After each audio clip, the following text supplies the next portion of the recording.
Some non-urgent medical appointments are being postponed so GPs and hospitals can focus on the government's mammoth target of giving 1 million booster jabs every single day.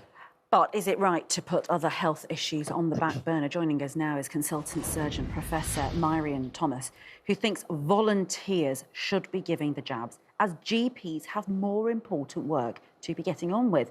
We're also joined by the chair of the Royal College of General Practitioners, Professor Martin Marshall, who says we're in a crisis of wartime proportions and we need to make tough choices. Dr. Hillary is also here with us in the studio. Good morning to all three of you. Martin Marshall from the Royal College of General Practitioners.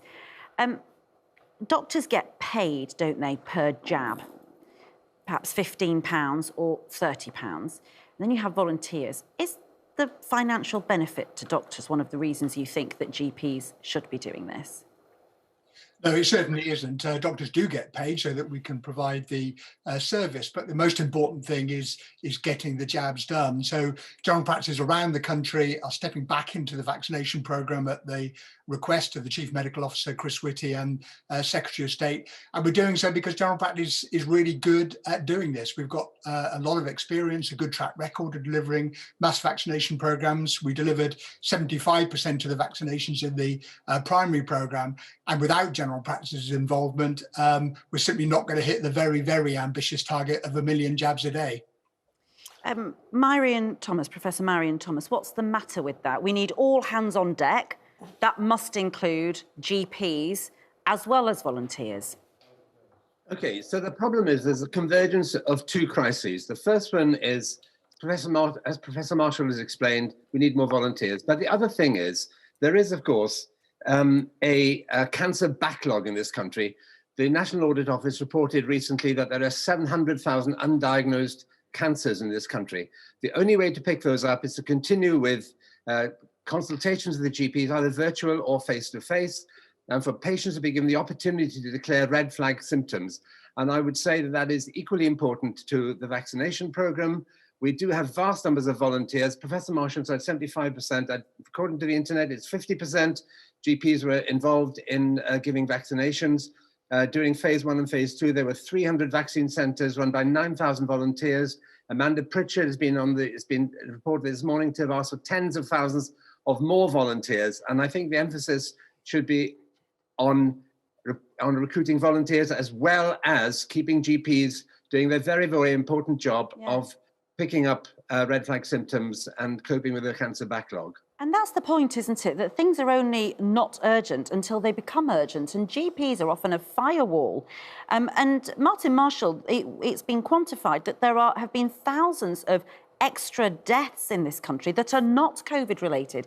And that refers to the fact that there are so many undiagnosed, very serious illnesses because people were too afraid to go to their GPs during the lockdown, which is totally understandable. We can't put ourselves back in that situation, can we, where people feel and are told now by GPs, I'm sorry, whatever your issue is, that little chest pain, that problem that you've been having for the last few months, actually we're going to wait for another few months, because those can be life and death delays, can't they? Yes, they can, and you're absolutely right that we need to have very clear public messaging that helps the public to differentiate between what is urgent, what is a necessary condition to look after, and what is routine and can wait for a few weeks. And that isn't easy. I don't think anybody's pretending that. And the last thing that we want, I agree entirely with Professor Marion Thomas, the last thing we want is to be in the position that we were in the spring of 2020, when people were being told to protect the NHS, and therefore they stayed away even when they had urgent problems. So let me try to be clear what kind of things we're talking about here, which are urgent, which do require general practice to focus on alongside the booster programme. So if somebody potentially has an infection, if they have symptoms that might be cancer, if they have a long-term condition like diabetes that is poorly controlled, if they're young and maybe have a high temperature, or if they're vulnerable, perhaps if they're elderly, if they have conditions like that, mental health problems as well, if they have conditions like that, they need to come forward. Hang on. If they have routine problems, a bit of an ache or a pain, a little bit of a rash, if you're known to have eczema, a cough and a cold, if you've got high blood pressure that's well controlled, then that isn't urgent in comparison with general practice's involvement in the programme. All right, let's bring Dr. Hillary. Just hearing that, though, the symptoms and, how will a patient know? If you've got a cough, you might think it's an infection. I mean, we don't know. If you've got a rash, I might get worried. You want the assurance of a GP. How do you make that decision? I think there's truth in both these views, but that last view predisposes that the patient has some prior knowledge of what an ache and a pain actually is caused by. So a crescendo headache with double vision, for example, could be a brain tumour, blood in the urine, blood, altered bowel habit for more than 3 weeks. Any of these things could be quite sinister, but the patient might not know. And that's what GPs do. They sift through, they're the filter to see what is serious, what isn't, and to help the patient make that decision and progress their journey, if you like.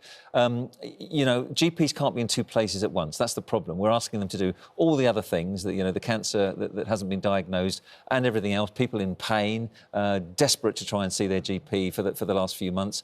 And also, we're asking them to supervise the GP rollout. But as I've said earlier, the captain of the ship doesn't need to be stoking the boiler. GPs are overtrained. Most vaccinations are carried out by practice nurses, and people who can be trained quite quickly need to be done competently and safely. But we need some GPs to supervise, but the other GPs to be doing. Let's let Martin respond to that. You're hearing from a GP there. Well, and I agree entirely with Dr. Hillary. What I'm saying is that general practice needs to be involved. I'm not saying that GPs themselves or practice nurses who have important thing to do in looking after non-COVID conditions. So I agree entirely that if general practice is involved because we're local, because we're trusted, because we've got a track record, but the actual jabbing itself is delivered by volunteers, that's what's necessary. And so you mean the stories to use the surgery as a venue, to use the mess is really concerning. So what you're saying is that you actually do, I can't figure it out. Do you mean that you think GPs should be completely cleared of any responsibility for this rollout, this million a day, apart from a supervisory role in case of a bad reaction, say, from somebody in a tent next door to a surgery? But the administration of it, just the getting people in and out of the doors, you're very used to doing under pressure. Is that what you mean? That the actual infrastructure of a surgery can be used, but the GPs should be free to see normal patients? Yes, that's exactly right. And if I take myself back to spring of last year, when I was doing the jabbing myself, that isn't, as Dr. Hillary says, the best use of my professional time. I do need to be there. I need to supervise. I need to be prepared to consent, potentially. I need to be there if somebody has a serious allergic reaction. That's important as well. So we do need experienced clinicians in the vaccinating centre. But the actual mechanical process of vaccinating can be done by others. And that's why that's the priority. And is there a frustration, perhaps with both of you, and to you, Professor Myriam Thomas, that this whole announcement was made, we need 1 million jabs a day, and we need an army of volunteers without any infrastructure in there necessarily to get that army of volunteers up and running for today? Well, I think they were volunteers in waiting. But can I say the elephant in the room here, which nobody's discussing, is that 80% of GPs work part-time. Of the part-timers, about 50% work 3 days or less. And I think GPs could do both.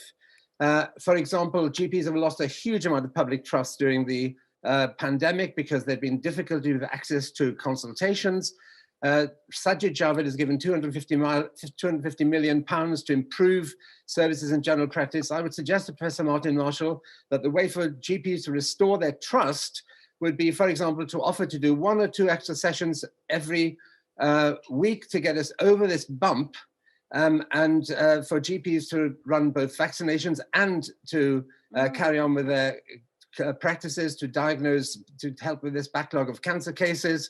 And then they would really restore their trust with their patients, which they've comprehensively lost during the pandemic. OK, we are going to have to leave it there, I'm afraid. We are running out of time. But thank you both for joining us. Just a word, Dr. Martin Marshall. Yes, I think we do need a word. Professor Mayron, I was going to come to you. A GP doing a three-day week is doing more hours than most people do in a whole week. I mean, they're doing very, very long hours. Yeah. That needs to be said that they're seeing more patients now than they were before the pandemic. And also, so they are working very hard.